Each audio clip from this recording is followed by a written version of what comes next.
Hello दोस्तों, welcome to my YouTube channel educational Adda. दोस्तों, आए दिन एग्जाम में काफ़ी कंफ्यूजिंग क्वेश्चन देखने को मिलता है, जिसको सॉल्व करने में आप लोगों को काफ़ी कठिनाइयों का सामना भी करना पड़ता होगा। तो ऐसे ही क्वेश्चन को सॉल्व करवाने हम आप लोगों के लिए 5000 प्लस क्वेश्चन का जो सीरीज चला रहे हैं, उसमें हम लोगों ने सेट नंबर 12 तक अभी तक देख चुका है। आज हम लोग सेट नंबर 13 को देखेंगे। अगर आप पहले की वीडियोज़ को नहीं देखे हैं तो उसको देख लीजिएगा और अधिक से अधिक अपने दोस्तों में शेयर भी कीजिएगा। चलिए स्टार्ट करते हैं आज के सेट को। दोस्तों, अगर चैनल पे नए हैं तो सब्सक्राइब कर बेल आइकन को प्रेस कीजिएगा ताकि आने वाली सारी महत्वपूर्ण वीडियोस आप तक सबसे पहले पहुंचे। आज के सेशन का पहला प्रश्न है, निम्न में से कौन सदिश राशि है। दोस्तों, पहले जान लेते हैं सदिश राशि होती क्या है। ऐसी राशि जिसमें मात्रक एवं दिशा दोनों ही निहित हो उसे सदिश राशि कहते हैं। इसका एग्जाम्पल है वेग, बल, चाल प्रवणता, संवेग ईटीसी। तो दिए गए ऑप्शन के हिसाब से चाल प्रवणता यह सदिश राशि हो जाएगा। तो इसका सही आंसर ऑप्शन नंबर बी हो जाएगा। बाकी चाल, तापमान, विद्युत धारा ये सभी अदिश राशि है। अदिश राशि ऐसी राशि को कहते हैं जिसमें केवल मात्रक यानी कि परिमाण होता है। ठीक है, तो आपको ध्यान रखना है सदिश राशि इसमें से कौन सा है, चाल प्रवणता है। तो इसका सही आंसर ऑप्शन नंबर बी सही हो जाएगा। अगला प्रश्न है, प्रकाश संश्लेषण के माध्यम से कुल स्थिरीकृत कार्बन डाइऑक्साइड का लगभग आधा भाग पृथ्वी पर कौन स्थिरीकृत करता है। दोस्तों, शैवाल जो कि प्रकाश संश्लेषण की क्रिया के दौरान CO2 गैस को उपयोग कर ऑक्सीजन को मुक्त करता है। तो इसका सही आंसर ऑप्शन नंबर सी शैवाल है। अगला प्रश्न है, रक्त शर्करा को नियंत्रित करने के लिए इंसुलिन का स्रावन निम्नलिखित में से किस ग्रंथि द्वारा होता है। तो दोस्तों, इंसुलिन का स्रावन अग्नाशय के बीटा सेल से होता है। किससे होता है, अग्नाशय के बीटा सेल से। तो इसका सही आंसर ऑप्शन नंबर बी हो जाएगा। अगला प्रश्न है, निम्नलिखित में से कौन सा DNA में नहीं पाया जाता है।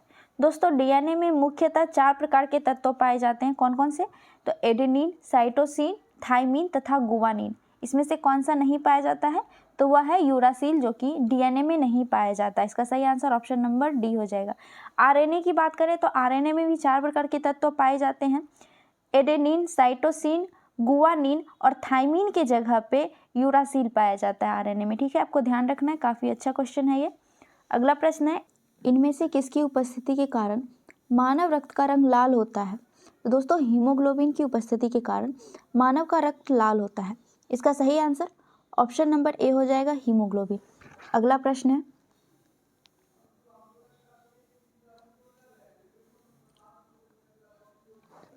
सिंधु घाटी सभ्यता के अंतर्गत प्राप्त लिपि लिखी जाती थी। तो दोस्तों, सिंधु घाटी सभ्यता में जो लिपि प्राप्त हुई थी उसकी पहली पंक्ति दाईं से बाईं ओर लिखी जाती थी तथा दूसरी पंक्ति बाईं से दाईं ओर लिखी जाती थी। तो इसका सही आंसर ऑप्शन नंबर सी हो जाएगा। अगला प्रश्न है, प्रथम बौद्ध संगीति के अध्यक्ष कौन थे।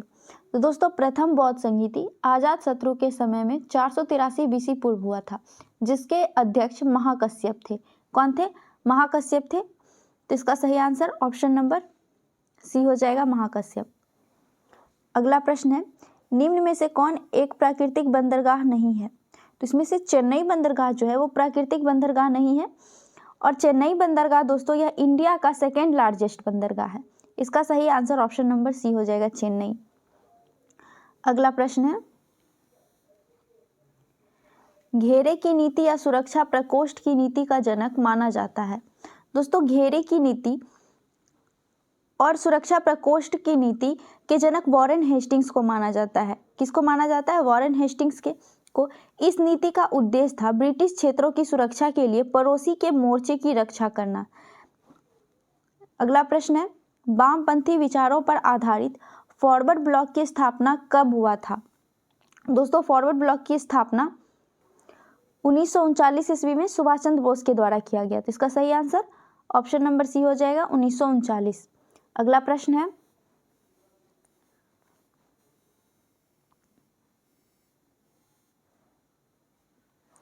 विश्व में मछली उत्पादन की दृष्टि से महत्वपूर्ण ग्रांड बैंक निम्नलिखित में से किस क्षेत्र में स्थित है।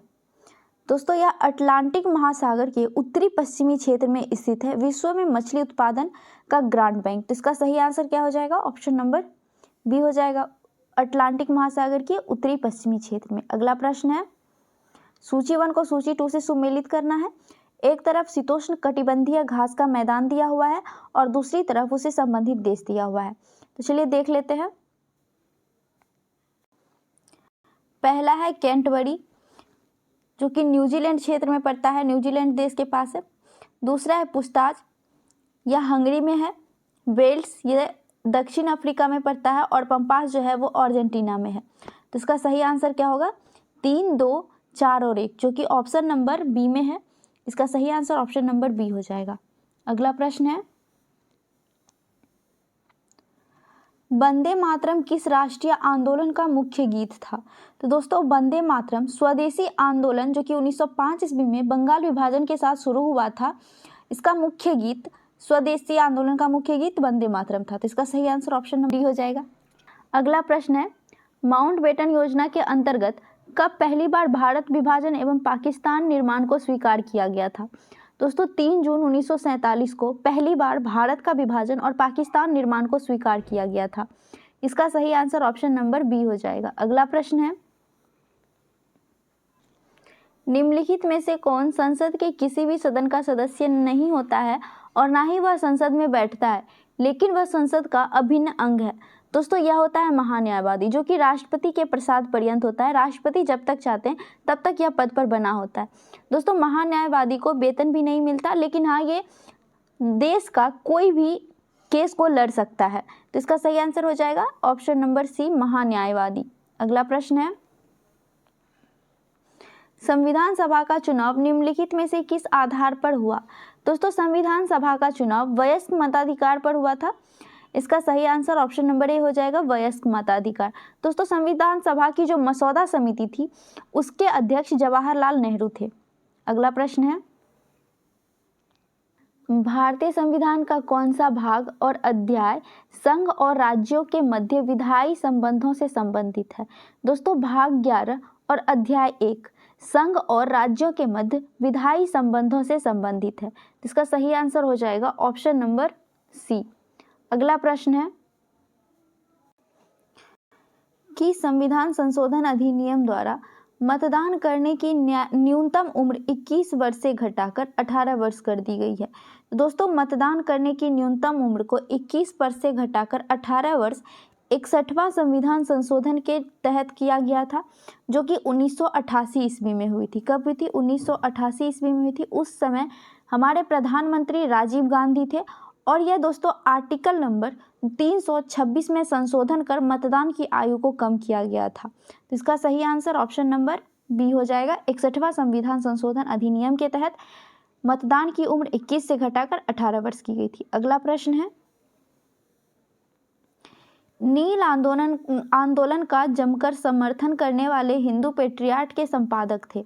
तो हिंदू पेट्रियाट के संपादक हरीशचंद्र मुखर्जी थे। कौन थे? हरीशचंद्र मुखर्जी।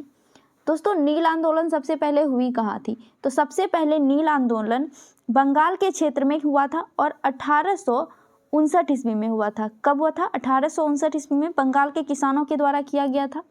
अगला प्रश्न है, निम्नलिखित में से किसने हिंदी भाषा को भारत की राष्ट्रीय भाषा के रूप में स्वीकारा? वो पहली बार स्वराज्य शब्द का प्रयोग किया।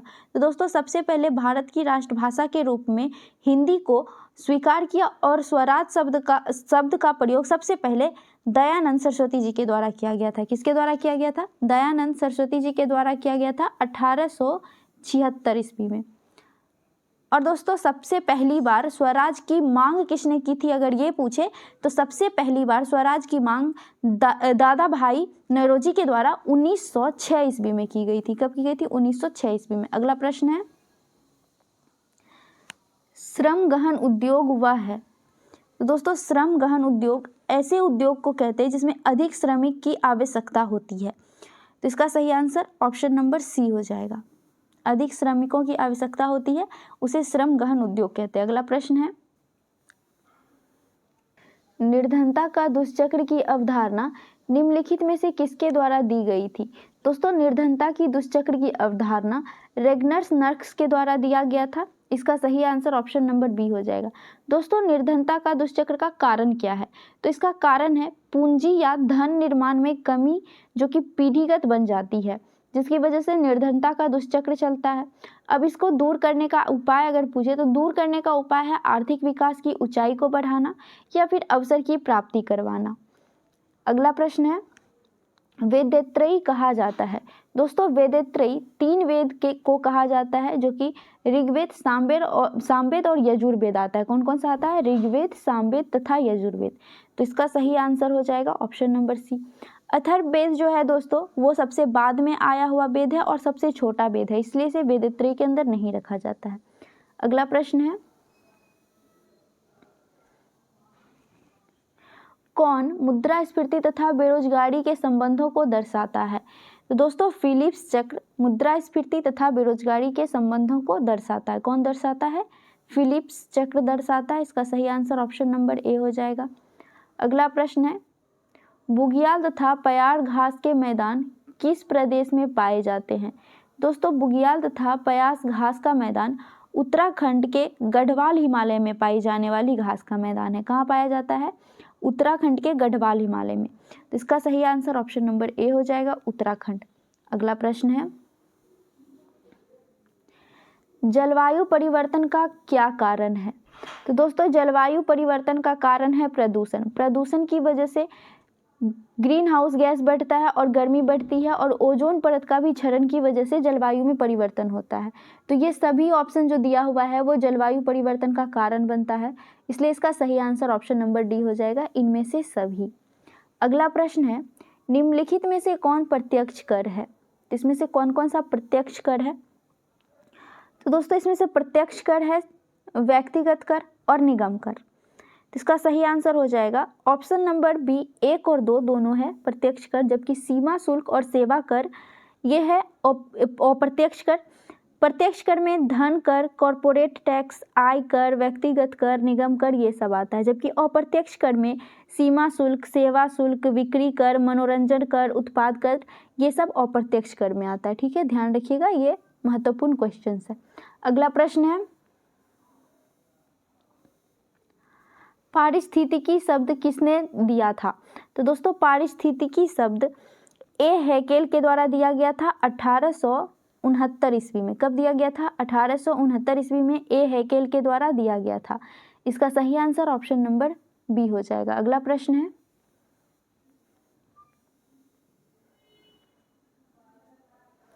निम्नलिखित में से किस एक में ध्वनि का चालन सबसे अधिक होता है? तो दोस्तों, ठोस में ध्वनि का चाल सबसे ज्यादा अधिक होता है, तो इसका सही आंसर ऑप्शन नंबर डी हो जाएगा, लकड़ी में। अगला प्रश्न है, विद्युत चुंबकीय तरंग क्या है? तो दोस्तों, विद्युत चुंबकीय तरंग अनुप्रस्थ तरंग है। कौन सा है? अनुप्रस्थ तरंग। इसका सही आंसर ऑप्शन नंबर सी हो जाएगा। अगला प्रश्न है, निम्नलिखित में से वनस्पति पादप जगत का सबसे बड़ा समूह है? तो दोस्तों, सबसे बड़ा समूह थैलेडोफाइटा है। कौन सा है? थैलेडोफाइटा। इसके अंतर्गत कवक, शैवाल और लाइकेन आते हैं, तो इसका सही आंसर ऑप्शन नंबर ए हो जाएगा। पृथ्वी पे सबसे ज्यादा थैलोफाइटा समूह पाया जाता है। अगला प्रश्न है, ऊर्जा का पिरामिड होता है? दोस्तों, ऊर्जा का पिरामिड हमेशा सीधा होता है। इसका सही आंसर ऑप्शन नंबर ए हो जाएगा, हमेशा सीधा। लेकिन हमेशा उल्टा जो पिरामिड होता है वो समुद्री जीव का पिरामिड होता है। आपको दोनों याद रखना है, दोनों काफी इंपॉर्टेंट है। अगला प्रश्न है, निम्नलिखित क्रांतियों में कौन सही सुमेलित नहीं है? पहला है खाद्य, जो कि हरित क्रांति से संबंधित है, बिल्कुल सही है। दूसरा है दुग्ध उत्पादन, ये श्वेत क्रांति से संबंधित है, ये भी सही है। तीसरा है उद्यान, जो कि सुनहरी क्रांति से संबंधित है, ये भी सही है। चौथा है कुक्कुट पालन। कुक्कुट पालन भूरी क्रांति से संबंधित नहीं है, यह सिल्वर क्रांति से संबंधित है। कुक्कुट पालन को दोस्तों पोल्ट्री पालन भी कहते हैं या फिर मुर्गा पालन भी कहते हैं, जो कि सिल्वर क्रांति से संबंधित है, ना कि भूरी क्रांति से। तो इसमें सुमेलित नहीं है पूछ रहा है, इसीलिए इसका सही आंसर ऑप्शन नंबर डी हो जाएगा। अगला प्रश्न है, वर्ष 2011 के जनगणना के अनुसार सर्वाधिक लिंगानुपात वाले राज्य घटते क्रम में हैं। तो दोस्तों, सबसे ज़्यादा जो लिंगानुपात वाले राज्य हैं वो है केरल, फिर है तमिलनाडु और फिर आंध्र प्रदेश है। तो इसका सही आंसर ऑप्शन नंबर बी हो जाएगा। लेकिन अगर न्यूनतम लिंगानुपात की बात करें तो सबसे कम हरियाणा में है, उसके बाद पंजाब और फिर जम्मू कश्मीर में है। तो इसमें सर्वाधिक पूछ रहा है, इसलिए इसका सही आंसर केरल, तमिलनाडु और फिर आंध्र प्रदेश हो जाएगा, यानी ऑप्शन नंबर बी सही आंसर हो जाएगा। अगला प्रश्न है, सुमेलित करना है। एक तरफ परियोजना दिया हुआ है और दूसरी तरफ संबंधित नदी दिया हुआ है। चलिए देखते हैं। पहला है तिलैया परियोजना जो कि बराकर नदी पर स्थित है। दूसरा है पंचेत बांध जो कि दामोदर नदी पर स्थित है। तीसरा है वान सागर परियोजना जो सोन नदी पर स्थित है। और चौथा है रंजीत सागर बांध परियोजना जो कि रावी नदी पर स्थित पंजाब में स्थित है। तो इसका सही सुमेलित हो जाएगा 2, 1, 3 और 4। ऑप्शन नंबर डी में दिया हुआ है, तो इसका सही आंसर ऑप्शन नंबर डी हो जाएगा 2, 1, 3 और 4। अगला प्रश्न है,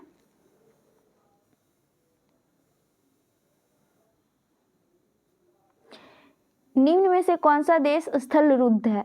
दोस्तों पराग्वे देश जो है वो स्थल रुद्ध है, यानी लैंडलॉक कंट्री है।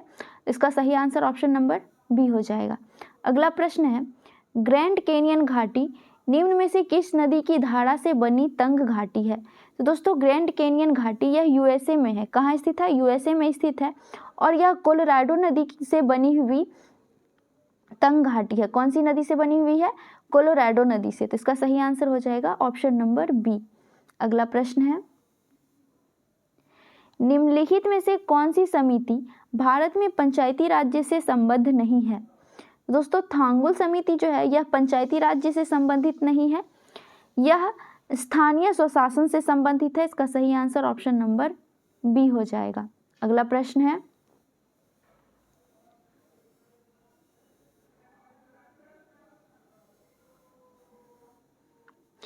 निम्नलिखित में से किस अधिनियम द्वारा सिखों के लिए पृथक निर्वाचन की व्यवस्था की गई थी? दोस्तों सिखों के लिए पृथक निर्वाचन की व्यवस्था भारत सरकार अधिनियम 1919 के द्वारा किया गया था। किसके द्वारा किया गया था? भारत सरकार अधिनियम 1919 के द्वारा, जिसे मॉन्टेग्यू चेम्सफोर्ड सुधार भी कहते हैं। दोस्तों इसी अधिनियम के द्वारा पहली बार प्रत्यक्ष निर्वाचन और द्विसदनीय का प्रावधान भी किया गया था। तो इसका सही आंसर क्या होगा? ऑप्शन नंबर सी हो जाएगा, भारत सरकार अधिनियम 1919। अगला प्रश्न है, संविधान सभा की निम्नलिखित समितियों में किसकी अध्यक्षता जवाहरलाल नेहरू ने नहीं की थी? तो दोस्तों प्रांतीय संविधान समिति की अध्यक्षता जवाहरलाल नेहरू के द्वारा नहीं किया गया था, जबकि इसकी अध्यक्षता सरदार वल्लभ भाई पटेल के द्वारा किया गया था।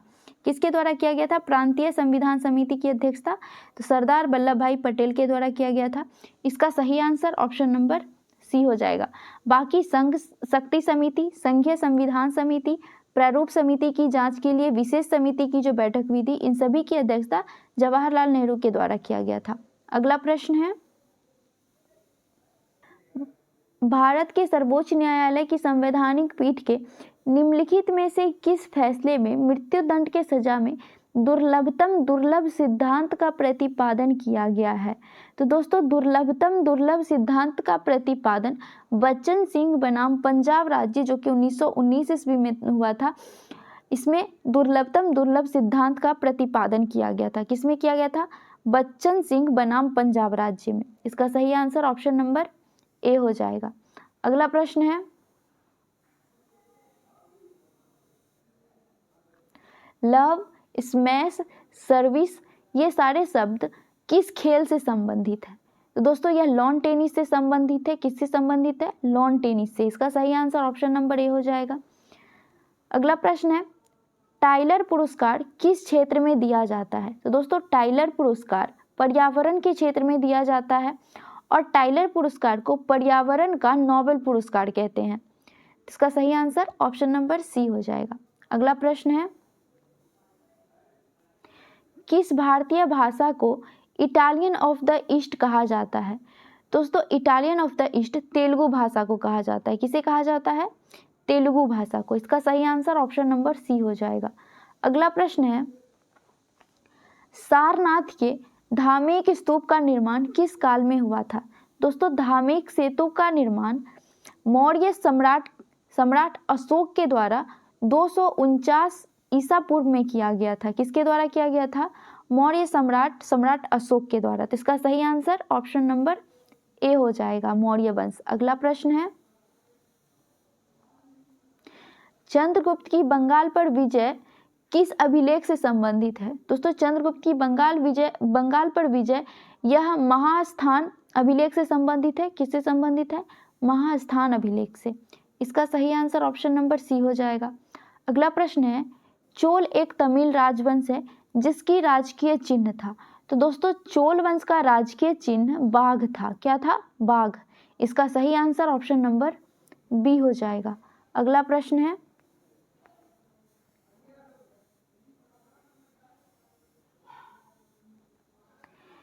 एलोरा की गुफाओं का संबंध किस धर्म से रहा है? दोस्तों एलोरा की गुफाओं का संबंध हिंदू, बौद्ध और जैन तीनों धर्म से रहा है। तो इसका सही आंसर ऑप्शन नंबर सी हो जाएगा। 1, 2 और 3 तीनों सही है। अगला प्रश्न है, गांधी के नाम के पहले महात्मा जोड़ा गया था। दोस्तों गांधी के नाम के पहले महात्मा चंपारण सत्याग्रह के दौरान रविंद्रनाथ टैगोर ने जोड़ा था। किसने जोड़ा था? रविंद्रनाथ टैगोर ने चंपारण सत्याग्रह के दौरान जोड़ा था। इसका सही आंसर ऑप्शन नंबर ए हो जाएगा। अगला प्रश्न है, भारत में मुस्लिम शासक को किस शासक ने आरंभ किया था? दोस्तों मुस्लिम शासन को मोहम्मद गौरी ने आरंभ किया था। इसके गुलाम थे कुतुबुद्दीन ऐबक। कुतुबुद्दीन ऐबक को कहकर इसने भारत पर शासन करवाया था। लेकिन अगर मुस्लिम शासक की आरंभ की बात करें तो मोहम्मद गौरी के द्वारा किया गया था। तो इसका सही आंसर हो जाएगा option number D Mohammad Ghori. तो दोस्तों हमारा आज का सेशन यहीं तक था। वीडियो कैसी लगी कमेंट में जरूर बताइएगा। चैनल पे नए हैं तो सब्सक्राइब कीजिए, बेल आइकॉन को प्रेस कीजिए, अपने दोस्तों से शेयर कीजिए। मिलते हैं नेक्स्ट सेशन में नेक्स्ट सेट के साथ। जय हिंद।